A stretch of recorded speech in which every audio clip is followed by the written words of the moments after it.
I'm often asked about the difference between primary and secondary sources because outside of the worlds of academia and archaeology, the terms aren't used that much.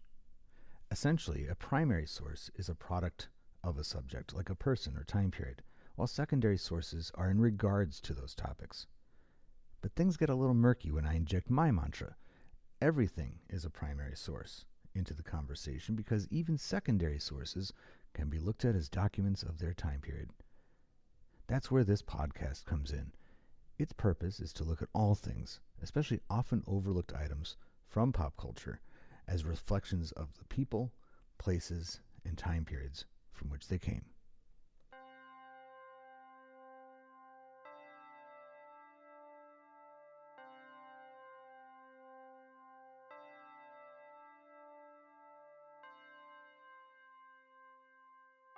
It may come as a surprise that 1983's A Christmas Story was not a big hit upon its initial release, a trait that 1946's It's a Wonderful Life shares with the now much beloved story of young Ralphie Parker's quest to get a Red Ryder BB gun delivered to him on Christmas Day. A Christmas Story owes its loyal following and place in American pop culture to both the popularity of home video as well as cable TV, as it has been replayed countless times in countless households in those formats for decades. The best testament to A Christmas Story's place in the pantheon of holiday movies, more so than the sequels and spin-offs, the merchandise, or the consistent quoting of "You'll shoot your eye out" or "Fragile," is the Christmas Story House Museum in Cleveland, Ohio. Lead tour guide Ernie Scales joined the show recently to talk about how this museum stands as a primary source of the early part of the 21st century.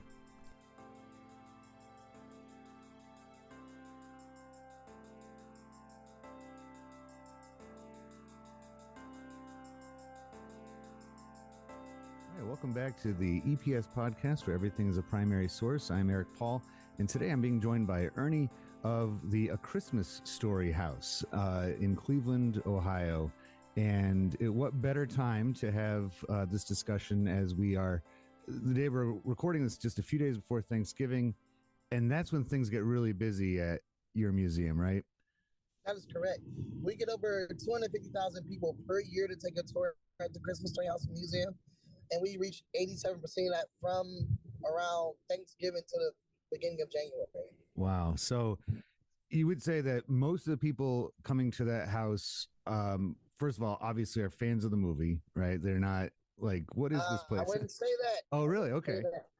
Oh yeah, no. So I've been here for almost 6 years, Mm-hmm. and I do at least almost about 6 tours every time I work, which is like usually like at least 5 days a week.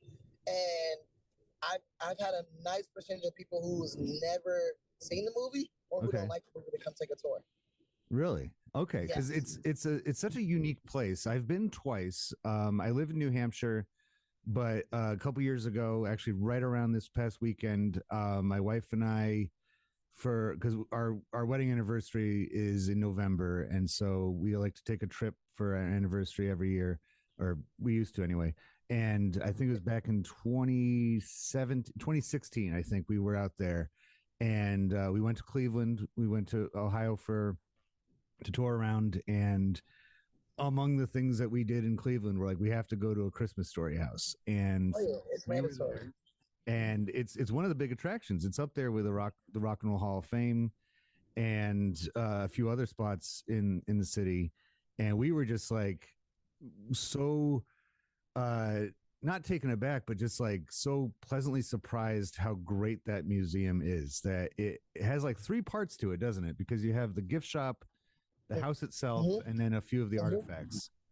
Yes, we have the gift shop, the Christmas Story House, the actual house from the movie, and then we also have a museum as well too, where we hold all of the real props and costumes from the movie. And so, how did this all come together? It was right around 2004, right? That the whole idea sprung to life. That is correct. You know a lot of your facts. I might have to put you on a team with us. Right. I'll show up every now and then. I'm okay with that. So yeah, it started in 2004 when the owner Brian Jones bought it off of eBay for $150,000. $150,000 off of eBay from the owner who was currently on the Christmas Story house. Okay. And then he spent up to $208,000 in renovations and reconstructions on the actual house itself, to then open it up as a museum in 2006. That is probably one of the most early 2000s expressions that he bought it off eBay. And if I remember from my tour that I took, because back in 2016, we took the tour. And then last year, we were driving through Cleveland and we stopped again in the summertime.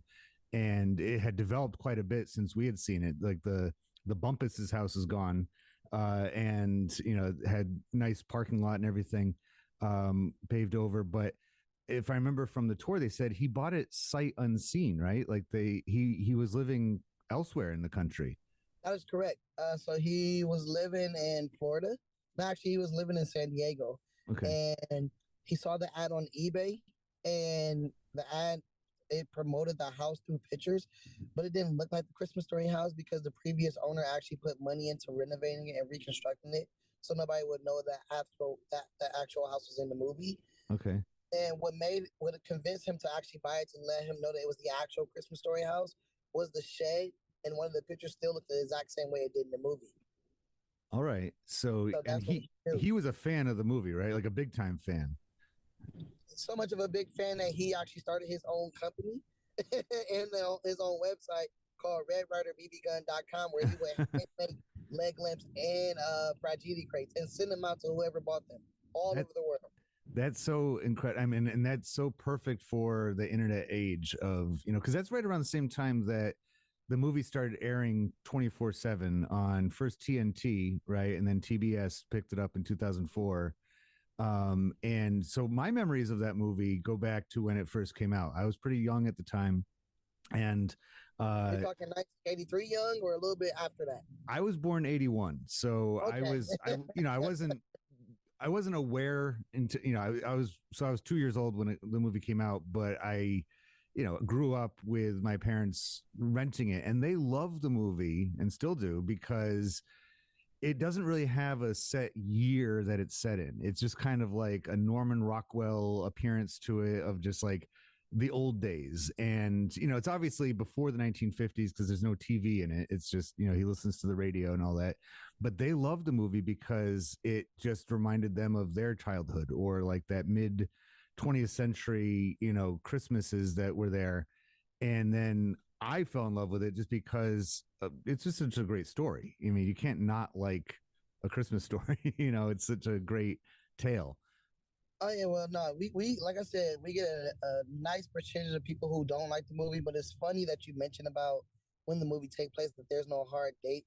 Yeah. And I've been here for a while, and me and a lot of the tour guides who's been here for, I've been trying to figure out a hard date for when this movie actually take place, and it's so hard to actually like pinpoint it due to the fact that so many other things in the movie is way out of timeline. Right. Like the Fiesta ware that they eat off of, that Fiesta ware, that specific Fiesta ware wasn't made until the 60s. Okay. And then Scud Air, which actually take place in the 80s as well too. Okay, so it's like, because that, and I think that's partly, because of the way the movie was made, but also just sort of, it goes in line with like what Gene Shepard was doing, where he was just kind of like, and it's like not much long later, you had a show like The Wonder Years come out on TV, where it's like the narrator's remembering their life. But when you think back of your own life, it's not always correct. I mean, nostalgia and amnesia tend to go hand in hand. Like, you forget a lot of things. And so what we're watching is Ralphie's adult mind remembering being a kid. And so he might have placed things out of time into his own memories. But the story is just so solid that you kind of overlook that kind of thing, right? Oh yeah, and so you're like a tour guide, and you got to pay attention to those little details. Right. Well, yeah, you are. I mean, and that kind of leads me to where we're going now. Is it in what I said before about the museum itself being so unique? Because I mean, house museums, they're all over the country. They've been around for a long time. Where you step into like, some famous person from history's home and you get to look around. But this is unique because you're walking into a movie.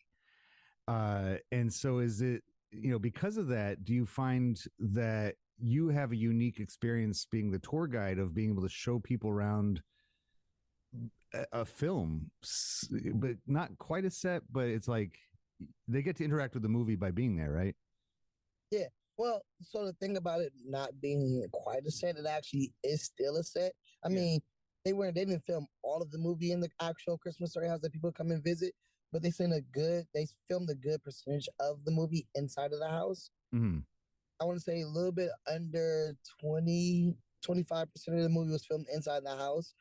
The rest, unfortunately, was filmed on the sound stage. But that's actually way better than a lot of other movies that was filmed. Yeah.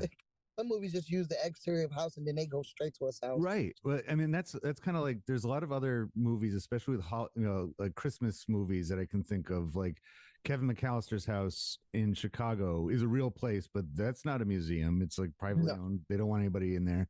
I think like the Griswold's house from Christmas Vacation is probably also somewhere in Chicago area, and I'm not sure if they used any of the interior from the actual house. So you're right.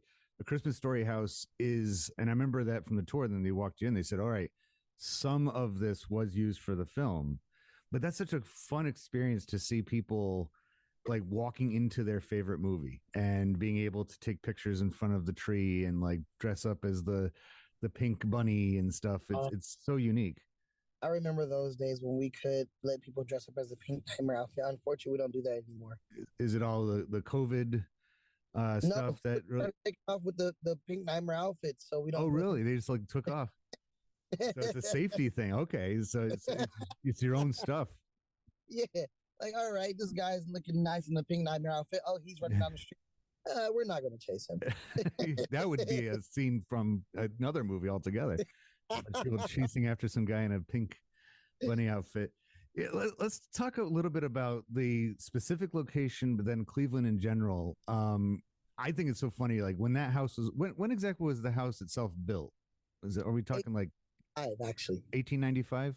Yes. So I'm sure when they were building, I mean, motion pictures were barely even existing back then. So when they were building that house, I'm sure they were like, all right, one day this is going to be used for a movie.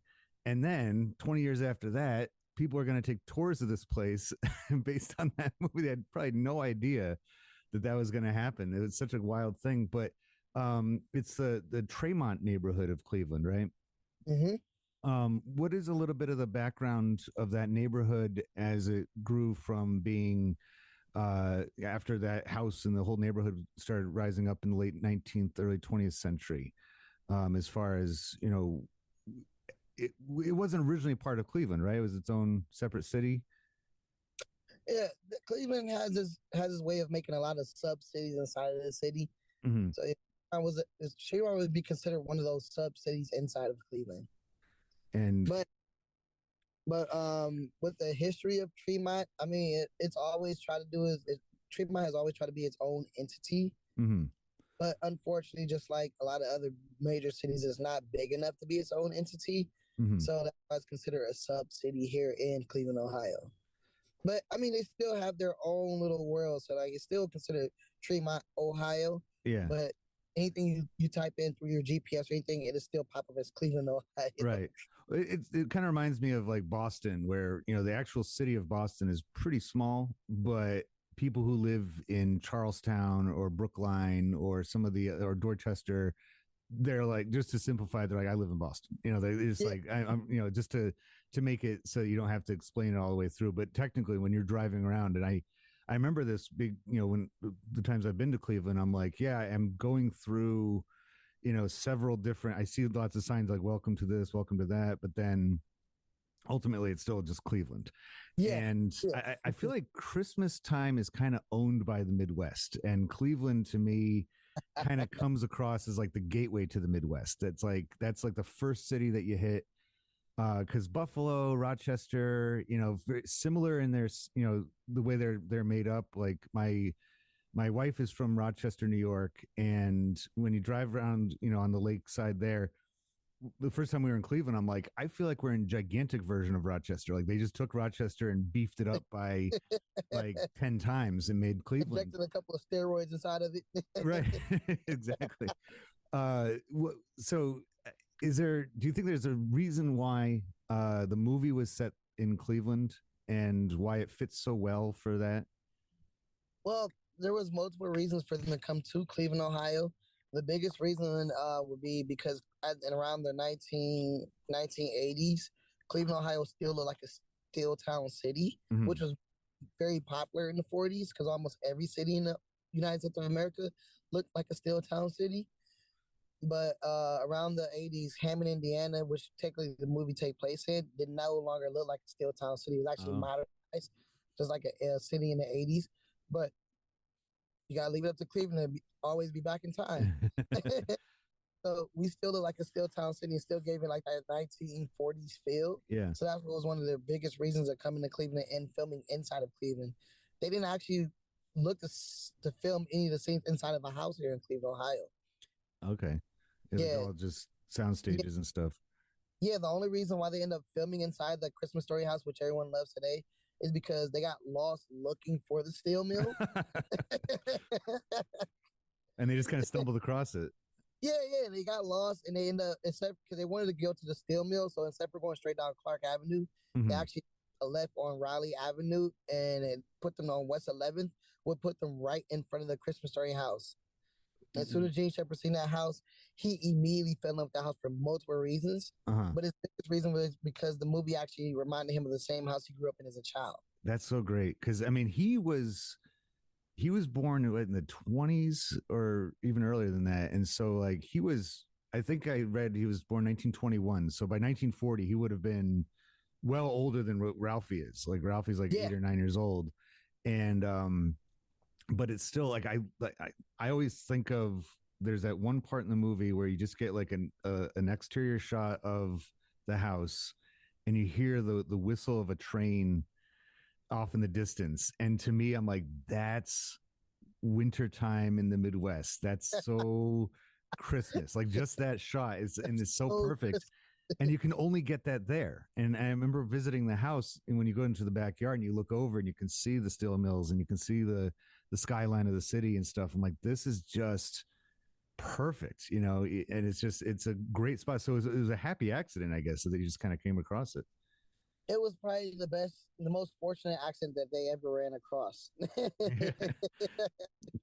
And it's interesting that you say that because back in the 80s, you're right, there was a lot of those I hate to use the term rust belt, but rust belt cities along the Great Lakes that had been bulldozing their old dilapidated factories for a while. There's Mhm. corporate takeovers, a lot of stuff, and they were just buying things to get rid of them basically. And so lucky, once again, lucky that this, Cleveland itself had kind of hung on to its identity to a certain extent.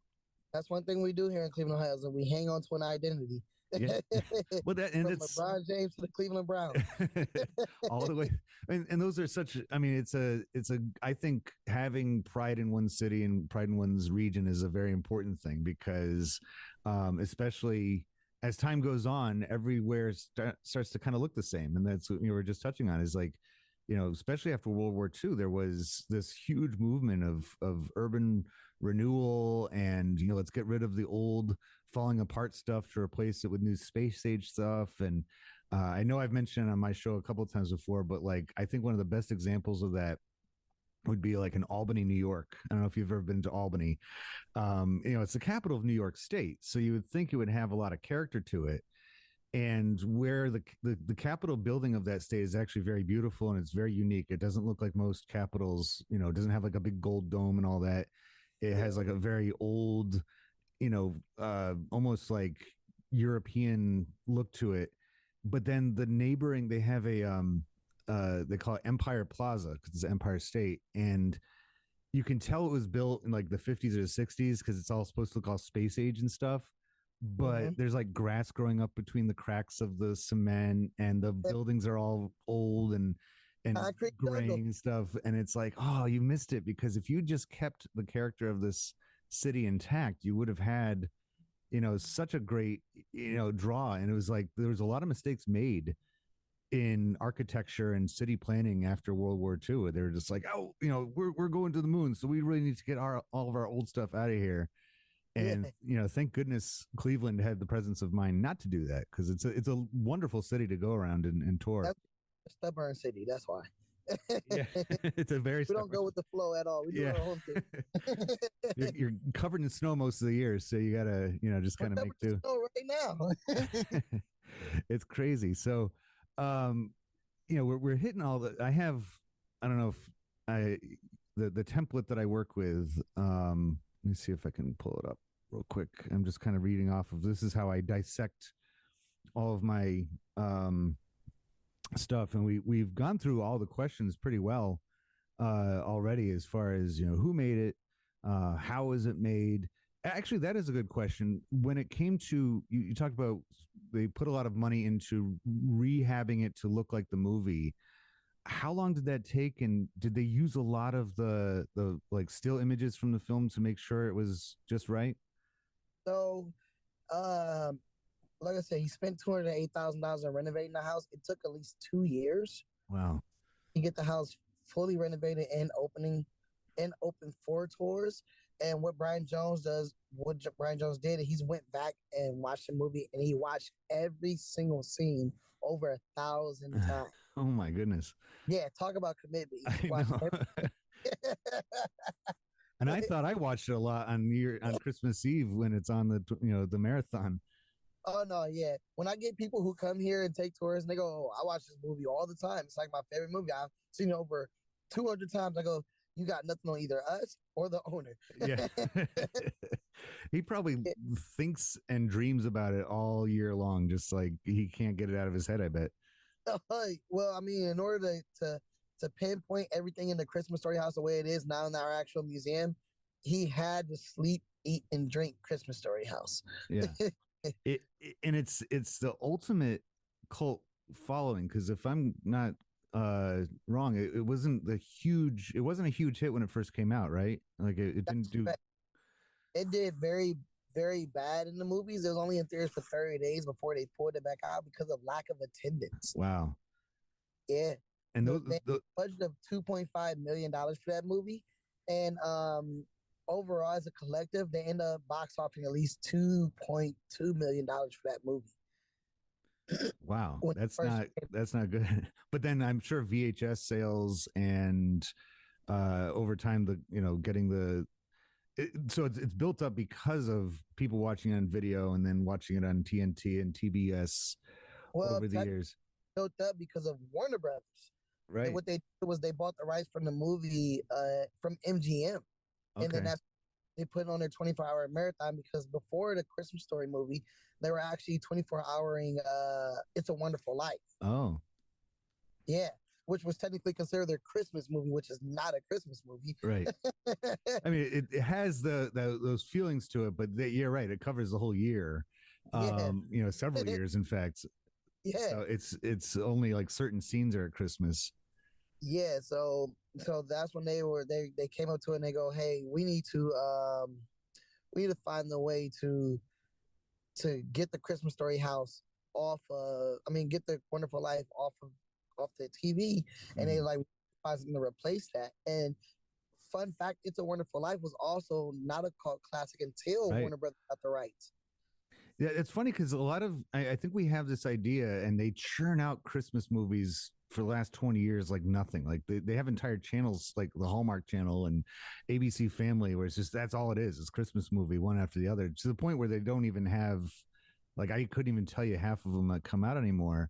But we have this idea of that all Christmas movies are a big deal. But you're right. For a long time, it was only, people didn't watch them like we do now, where it's like, and we already, thanks actually to the sequel that just came out, already started having our, Christmas movies on at our house. My wife actually just put on the new Christmas Story movie this morning, and she loved it. She thought it was fantastic. They filmed some of that at the house, right? Unfortunately, no. Oh, really? Okay, because they made the street look just like it. Yeah, and Hollywood would do that to you. It must have been that much magic. I just assumed by watching those scenes, I'm like, oh, this will be good for later when I talk about it. But they did a good job of keeping with the spirit of the original. But you're absolutely right about the way that It's a Wonderful Life. That's so funny how it kind of passed the torch over to A Christmas Story, and for Hmm. very similar reasons. And I think It's a Wonderful Life actually, because that came out in 1946. It was in 1986 that they did the colorized version of it Hmm. for VHS, because they were like, okay, it's now time to reintroduce this to a new generation. And I think that that's what the marathon of A Christmas Story has did probably about 20 years ago, is reintroduce this movie to a whole new generation. You were mentioning that there's people that go there that have never seen the movie, and I'm a teacher, and I have, I teach high school students, so I have, they're, between 15 and 18 years old. And in my pop culture class, I teach a pop culture class, and one of the units I mentioned A Christmas Story, and its whole, the way it was revived thanks to and a lot of them have never seen it. And I can't help but chalk up the cable cutting as one of the reasons for that, because if families are not paying for cable, they don't have TNT, they don't have TBS. So they're um, not forced to watch it like America was for a while. right, yeah. So like 20 years ago, that's all it was, part of a lot of families' traditions as they were getting ready for Christmas. Just have the TV on, and there's A Christmas Story. Well, that also falls on like the parents or whoever is in charge of the household at home. Because my mom is a huge fan. Mm-hmm. My mom is a really big fan. So every Thanksgiving and every Christmas Eve, Christmas Day, she plays the movie 24 hours and do usually what her thing, like cooking for Thanksgiving or getting ready to wrap presents for, which used to be me, but my kids and my nieces and nephews. So when it comes to some of the kids who never seen it, like in Mm-hmm. today's generation, I do place that kind of on the household at home, because back in the 80s and 90s, we sat down and we talked, and Right. we didn't actually focus too much on our cellular devices or on TV. Mm-hmm. So when it came to those moments, after dinner we have family time where we would watch a movie, and it's always on Thanksgiving, Christmas Eve, and Christmas Day. We end up doing that, which I'm starting to realize that was a manipulation from my mother. But like as you're talking, like, wait a minute, Wait, we had this all came back family to time on these exact days. Wait yeah. a minute, this isn't family time. This is your time. You forced us to do this stuff. But with today's generation, they don't have the opportunity to sit down in front of the TV, like you said, with the cable cut and everything like that, Yeah. because everything is on their phones. Yeah, they don't relate, and it's no fault of theirs. I mean, they just kind of have grown up, and it's interesting how television, all told, has actually had a pretty short time, lifespan, as far as like, as we know it, of appointment TV. And that's why having a marathon of repeat, it's kind of a weird idea. I remember other movies and TV shows have done that too, and I'm like, that's kind of an odd thing to just devote in 2 whole days to one movie or one TV show. But it fits the time period of the late 90s perfectly, Oh, of yeah. like, we all just love that stuff so much that we, just like having it. Because I don't think I ever watched it intently.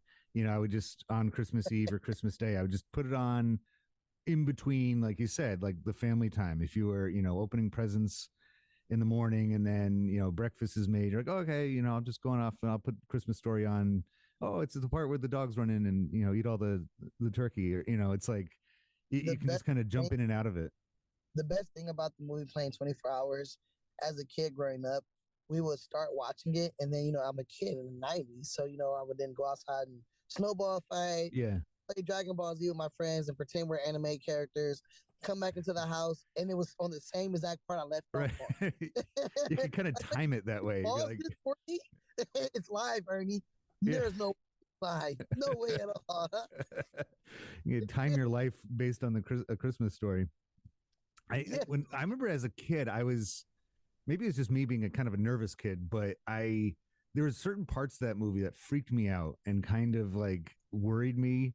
Scut Farkus, of course, and Grover Dill, but the tongue sticking to the telephone pole, or the light post, that scene always freaked me out. And then later on, because throughout the whole movie they're saying you'll shoot your eye out, you shoot your eye, and when he actually does have the BB ricochet and hit him, when I was a kid, I thought his eye actually was shot out, and I'm like, I was like, oh my god, and the He's Santa losing an Claus eye. part.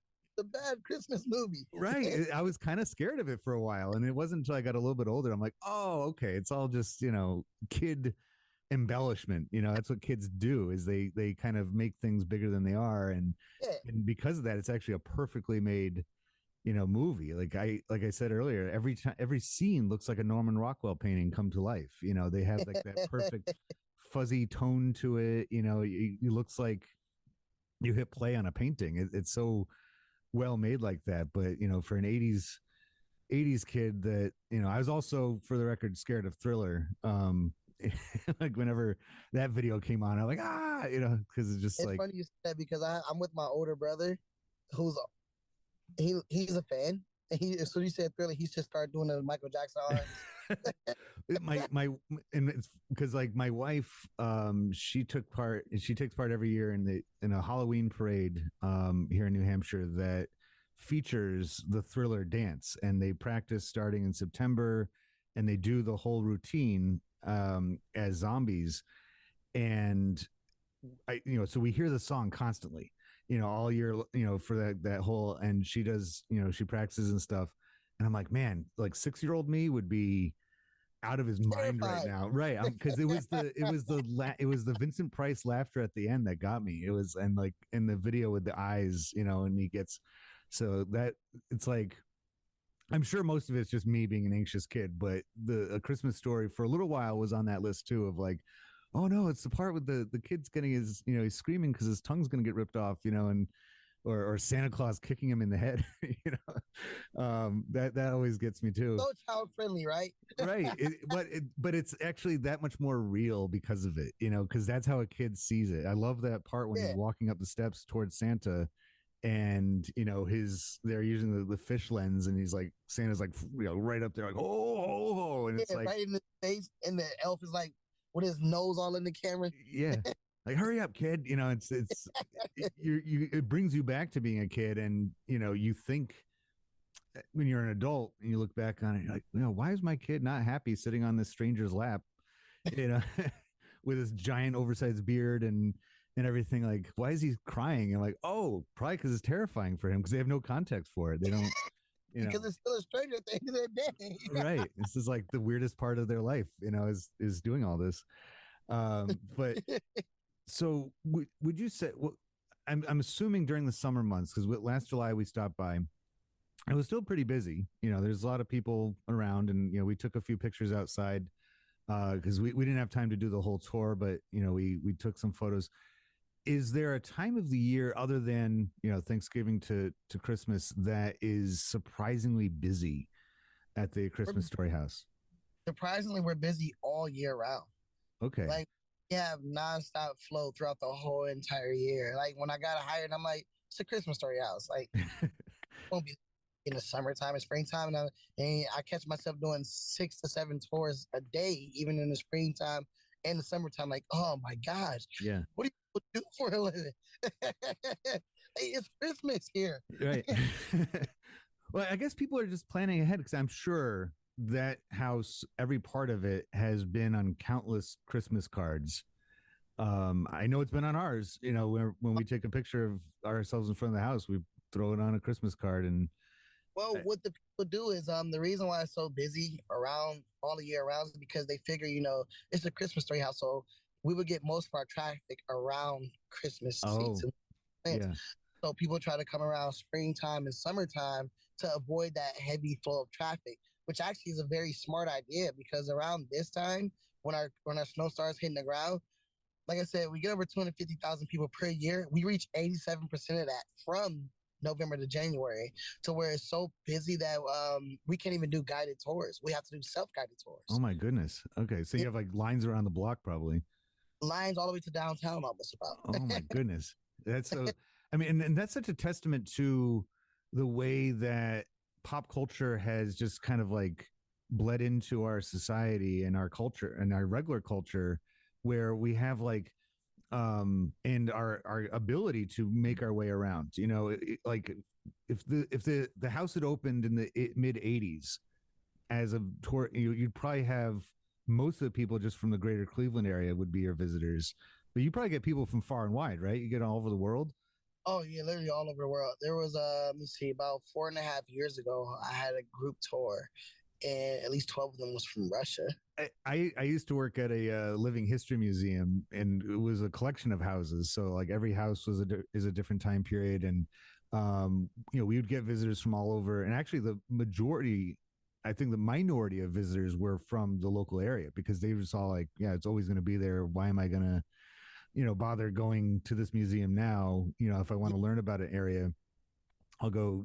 And so we got a lot of people from all over, but it was the same kind of thing. Sometimes you'd have folks that didn't speak English or had no context for anything and were just kind of hard to communicate with, but they're there because it's one of those things to do. It's on their tour guide. It's like, when in Cleveland, go to the Christmas Story House, go visit, where Drew Carey lived. And it's always about that. Whenever I hear that on my stories, on my tours about, we're in Cleveland, Ohio, we gotta visit the Christmas Story House. It's mandatory. But surprisingly, we still didn't even reach top 5 places to visit in Cleveland, Ohio, in the Cleveland Scene magazine. Really? Yeah. Yeah, we got by the Botanical Gardens, Edgewater Park, Rock and Roll Hall of Fame, and like other like monuments here in Cleveland, Ohio. The James Garfield Mausoleum is up there, probably, right? Yeah. With the Lakeview Cemetery. Interesting cemetery. That's where Rockefeller's there, Garfield, and the Alan Freed, right? Alan Freed, yes. The curator of the term rock and roll. All this kind of reminds me of, and it goes hand in hand with, like we were talking about Home Alone before. Home Alone 2 has factored in greatly to my family's perception of New York at Christmas. And so, like, the way they show Christmas Eve, Kevin's there in front of the tree in Rockefeller Center, speaking of Rockefeller, and just he's like the only one there. And like he takes I think he's walking through Central Park, and there's people just taking nice leaves. My wife and I tried to go to New York in December a couple years ago, many years ago now, and it was like shoulder to shoulder people. People walking past the tree at Rockefeller. It was like spilling into the main street right next to it. And like we wanted to get a nice handsome cab around Central Park, and we had to wait. There's like lines, like 7 people back to each stand, and we heard the guys saying it's going to be 15 minutes ride for $80. I'm like, no thanks, like this isn't. And because everybody's doing the same thing, everyone watches the movies and sees the TV shows, and they're like, oh, New York isn't that far away, let's go. Or Cleveland is just down I-90, let's go and check it out. Hey, what's the worst that can happen? Right. and that's that. So I can't thank you enough for making the time to join the show. And are you giving tours today? Yes, actually I am. I'm actually sitting in the parking lot because it's warm. Okay. The car. But yeah, I'm on tours today as well too. I have a couple of VIP and private tours as well too to do today. Excellent. Yay. Well, make sure you mention to them that the ultimate VIP, Eric Paul of the EPS podcast, had you on today. But oh yeah. So one thing I always mention is the people from the podcasts or interviews that I've been on. Like, hey, this is a cool place. We get people from all over who wants to be a part of the Christmas Story House. If they can't do it physically, they do it virtually. From podcasts to telephone interviews to radio interviews to them sitting a drone here and I'm talking on a drone. Like it's so futuristic. I know, right? Yeah, the future's here. Well, Ernie, thank you so much from A Christmas Story House, and I hope you have a Merry Christmas. And before that, a Happy Thanksgiving. You need to make sure you come back here and take a tour with me. I'm the lead tour guide. I will. You got to get a tour from the lead tour guide. I will. Next time I'm in Cleveland. All right. I'm going to hold you to that. All right. All right. Thanks again. No have problem. Have a great holiday. You too as well. Take care. House museums and fan experiences like this one have been a feature before on the Everything is a Primary Source podcast, But the A Christmas Story house stands out because it is a perfect blend of the two concepts. Not only do visitors get a chance to be in the movie with the tour of the house and neighborhood used for some of the movie's filming, but props and behind-the-scenes artifacts are accessible too. Not to mention a gift shop bursting with all the leg lamps and Little Orphan Annie decoder rings that you can imagine. And to think, all of this thanks to the way the internet evolved at the turn of the last century. I hope you've enjoyed this episode of the Everything is a Primary Source podcast. Become a Patreon patron to support the show and get exclusive content, including video and extra audio segments, not to mention EPS podcast merchandise. To hear an episode of my household, and by household I mean dogs and cats, as well as people, break down the latest installment of the Ralphie Parker saga, A Christmas Story Christmas, visit patreon.com/EPS podcast and become a patron today. The Everything is a Primary Source podcast will be going on a short break from now until early February, but you can still keep up with the show on social media, especially Instagram. I hope you enjoyed what you've listened to so far of the EPS podcast, where everything is a primary source.